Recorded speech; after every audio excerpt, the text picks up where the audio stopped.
Symmetry. Animals can be categorized on the basis of their symmetry. Sponges are mostly asymmetric, that is, any plane that passes through the center does not divide into equal half. When any plane passing through the central axis of the body divides the organism into two identical halves, it is called as radial symmetry. Coelentrates, Ctenophora, and Echinodermata have this kind of body plan, radial symmetry.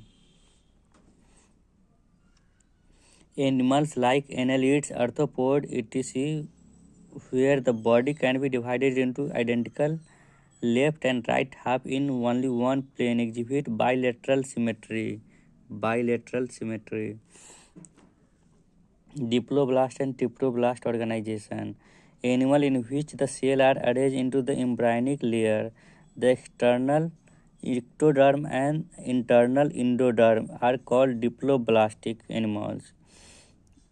Ectoderm और endoderm जिसमें होगा diploblastic animals होगा, जैसे coelenterates. An undifferentiated layer mesoglea is present in between the ectoderm and endoderm.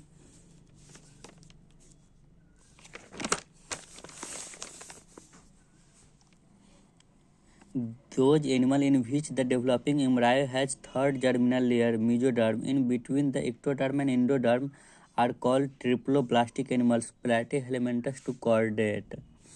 Coelom.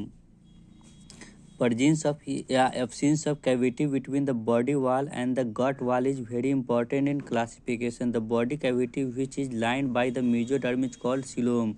Animals possessing coelom are called coelomates. As for example, annelid, mollusca, arthropoda, echinodermata, hemichordata, and chordata are coelomate. In some animals, the body cavity is not lined by the mesoderm. Instead of mesoderm is present as the scattered pouch in between the ectoderm and endoderm. Such a body cavity is called pseudocoelom, and the animal passing them are called pseudocoelomate. As for example, Aschelminthes, the animals in which the body cavity is absent are called acoelomate. As for example, Platyhelminthes. Segmentation. In some animals, the body is externally and internally divided into the segment with a serial repetition of at least some organ. For example, in earthworm, the body shows the pattern called metameric segmentation, and the phenomenon is known as metamerism.